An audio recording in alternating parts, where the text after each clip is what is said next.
Hello friends, Radhe Radhe. Welcome to my new blog.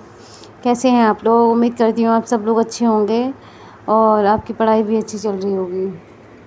So friend, आज मेरा blog 11 बजे के बाद स्टार्ट हुआ था क्योंकि सुबह मैंने कुछ भी शूट नहीं किया था ब्लॉग के लिए। और बच्चों की छुट्टी हो गई थी जल्दी, और उसके बाद मैंने अपनी स्टडी कंटिन्यू कर दी थी, लेकिन मैंने कोई ब्लॉग शूट नहीं किया था क्योंकि लाइट नहीं आ रही थी इस वजह से। और लाइट नहीं आ रही थी तो इसकी वजह से कमरे में अंधेरा भी रहता है। तो मैंने अपना ब्लॉग 11 बजे के बाद स्टार्ट किया था। तो सुबह तो मैंने हिस्ट्री पढ़ी थी और उसके बाद मैंने पॉलिटिक्स पढ़ना स्टार्ट कर दिया था, लक्ष्मीकांत। और लक्ष्मीकांत में जब तक पढ़ूँगी जब तक सारे चैप्टर कंप्लीट ना हो जाएं। और ये कोई छोटी सी बुक्स नहीं है जिसे हम एक दिन में पढ़ के ख़त्म कर दें। इसे समझना भी पड़ता है और इसके हर एक चैप्टर हमें ध्यान से पढ़ने होंगे एकदम, जैसे कि हमें हर एक टॉपिक समझ में आ जाए और हमें ये समझ में आ जाए कि कौन से पन्ने पे क्या लिखा हुआ है। तो इस तरीके से आपको रीड करनी है लक्ष्मीकांत। और लक्ष्मीकांत हमारे यूपीएससी में सबसे ज़्यादा इम्पोर्टेंस बुक है ये, और ये प्री एंड मेंस में दोनों में काम आती है। तो इसे आप जितनी बार पढ़ेंगे ये आपके लिए अच्छा होगा। तो आज मैं ये पॉलिटिक्स की रीडिंग कर रही हूँ और अभी मेरा चैप्टर चल रहा है नागरिकता। तो अभी फ़िलहाल मैं इसकी रीड कर रही हूँ और रीड करने के बाद मैं आगे अपना नोट्स रेडी करूँगी। इसके नहीं करूँगी, ज्योग्राफी की नोट्स रेडी करूँगी। तो आप लोग मेरे ब्लॉग के अंत तक बने रहिएगा और देखते रहिएगा मेरा ब्लॉग। फ्रेंड्स, एक बात बता दूं आपको, अगर ज़िंदगी में आप कभी असफल हो तो अपने आप को सिर्फ ये मत सोचना कि आपने इतनी मेहनत की थी और आपको इसका फल क्यों नहीं मिला। देखो, मेहनत कभी बेकार नहीं जाती है।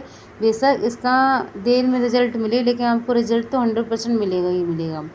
और अगर आपको नहीं भी मिला तो कभी ये सोच के अपने एक ही चीज़ पर अपनी पूरी ज़िंदगी थोप दो कि हाँ, आपके लाइफ में एक ही ऑप्शन है कि आपको सिर्फ यूपीएससी क्लियर करनी है बस। हाँ, मैं ये कहना चाहूँगी कि आप अगर ये सोच के आगे बढ़े हैं कि आपको यूपीएससी क्लियर करनी है, तो आप इसमें अपने सारे एफ़र्ट लगा दो। आपको पूरी ईमानदारी से तैयारी करनी है कि आप इसमें असफल ना हों। और 1% अगर आप अपने माइंड में इमेजिन कर लो, ऐसा ना हो, अगर आप अपना 100% देंगे तो मुझे ऐसा लगता है कि आप इसमें सफल ज़रूर हो जाएंगे।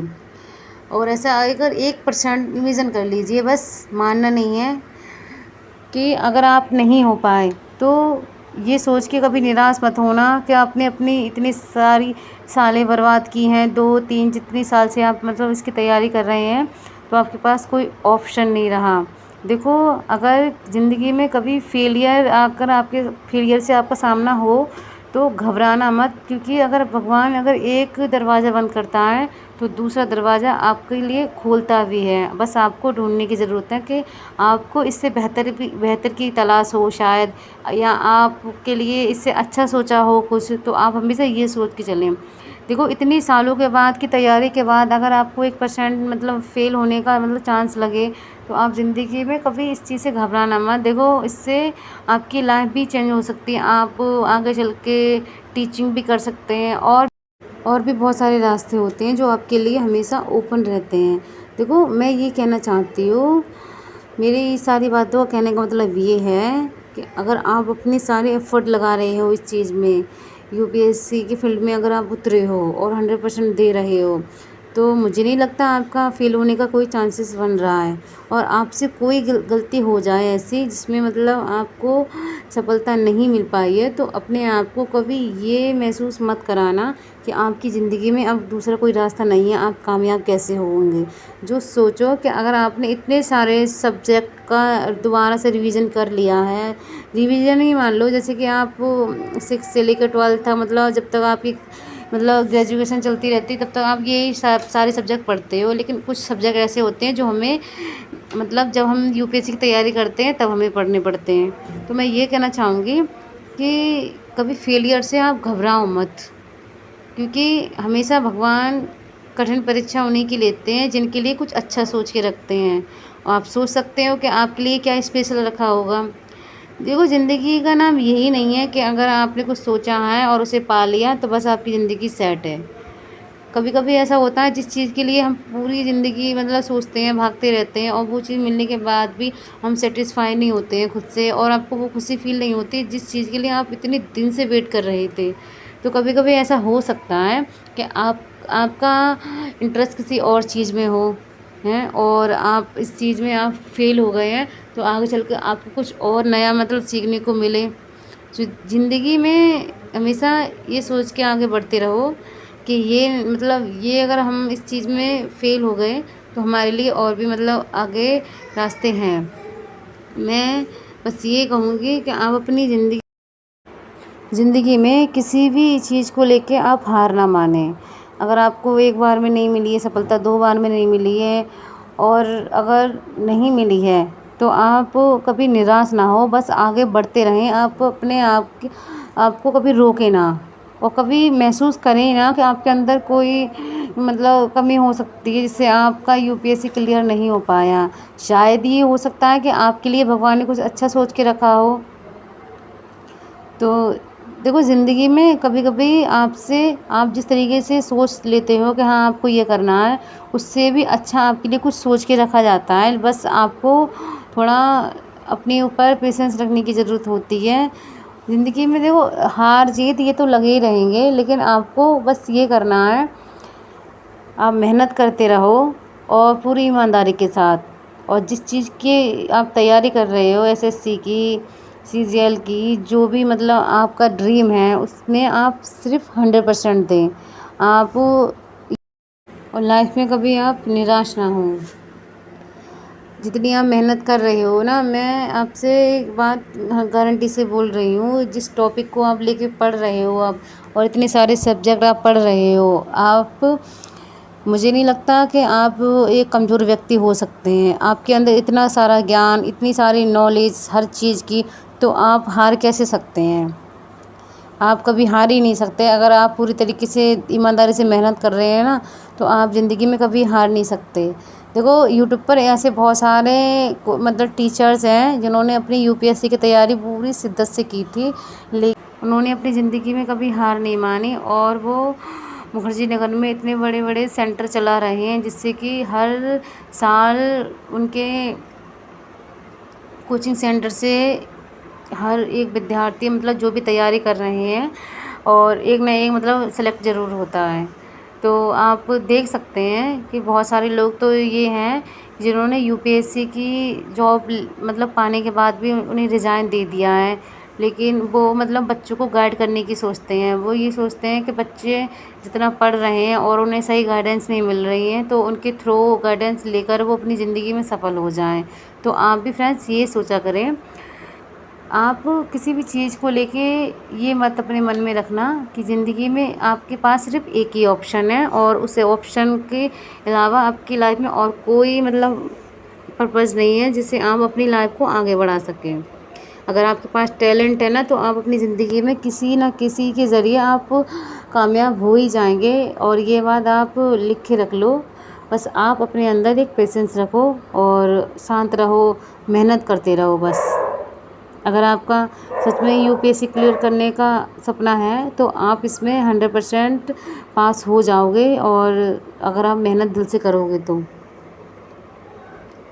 फ्रेंड्स मैं बस आपको ये सारी बातें इसलिए समझाने की कोशिश कर रही हूँ जिन लोगों ने अभी अभी स्टार्टिंग की है यूपीएससी की तैयारी, कि वो तैयारी करते टाइम अपने आप को मतलब बिल्कुल भी अकेलापन महसूस ना करें कि हमें कोई गाइड करने वाला नहीं है। अगर आप चाहें तो ऐसे यूट्यूब पर बहुत सारी गाइडेंस की वीडियो पड़ी हुई है, और हर तरीके की, जिससे आपकी आधी जो यूपीएससी की जर्नी है आधी मतलब इससे स्टार्ट हो सकती है, और जो भी आपको टॉपिक समझ में नहीं आए आप देख सकते हैं।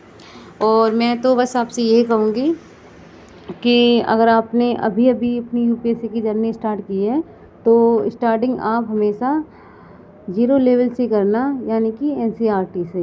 अगर आप एनसीईआरटी से पढ़ेंगे और जब आप स्टैंडर्ड बुक पढ़ेंगे तो आपका कॉन्सेप्ट मतलब क्लियर होता जाएगा और आपको हर एक टॉपिक समझ में आता जाएगा।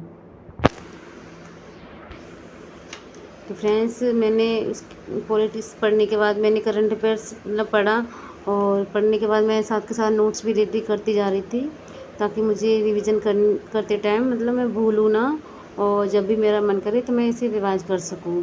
तो फ़िलहाल तो मेरा रिवीजन का डे संडे का होता है, लेकिन अगर कभी जैसे कि लाइट नहीं आ रही है और मैं नहीं पढ़ पा रही हूँ, और मतलब कुछ ज़्यादा खास पढ़ने का टाइम नहीं है, तो कभी कभी मैं रिवीजन ही करने लगती हूँ। जैसे कुछ नया पढ़ने का मतलब मूड नहीं हो रहा है कि क्या पढूँ, और ज़्यादा मतलब नहीं पढ़ पाएंगे, तो रिवीजन करने के लिए मैं टाइम निकाल लेती हूँ।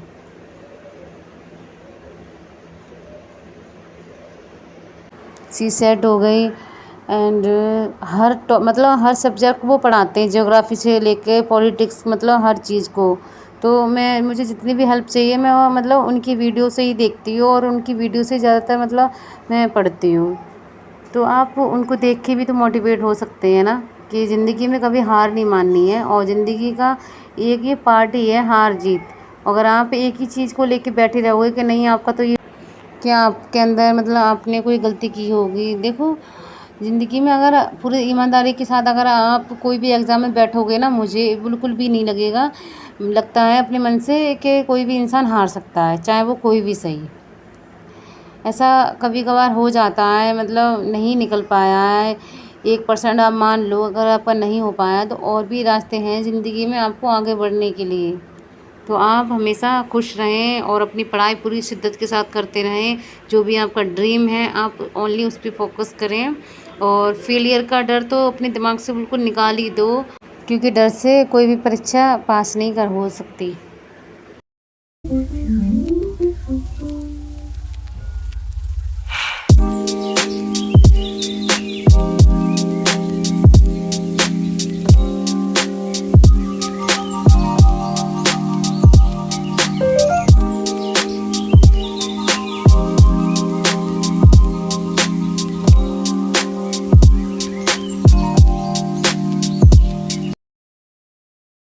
ज़िंदगी में हमेशा आगे बढ़ने की सोचो, पीछे बढ़ने की नहीं, क्योंकि अगर आप पीछे बढ़ेंगे तो लोग आप पर हंसेंगे, और उनकी हंसी आपको इतनी चुभेगी कि आप अपनी ज़िंदगी में खुश रहना भूल ही जाएंगे। इसलिए हमेशा आगे बढ़ने की सोचें। कुछ भी हुआ है आपके पास्ट में आप उसे भूल जाओ, और जो आपकी लाइफ है प्रेजेंट उस पर फोकस करें ज़्यादा से ज़्यादा, और अपना फ्यूचर बनाने की सोचें। और फ्रेंड्स, अगर आपको मेरी वीडियो ये अच्छी लगी हो तो प्लीज़ मेरी वीडियो को लाइक करें, एंड चैनल को सब्सक्राइब करें, और अपनी पढ़ाई आप अच्छे से करते रहना। अब हम मिलते हैं अपने अगले ब्लॉग में, और तब तक आप अपना ख्याल रखना, स्वस्थ रहना, और अपनी पढ़ाई अच्छे से करते रहना, और कभी डिमोटिवेट होने की आपको ज़रूरत नहीं है। और ज़्यादा से ज़्यादा आप खुश रहो, ताकि आपकी पढ़ाई अच्छे से होती रहे।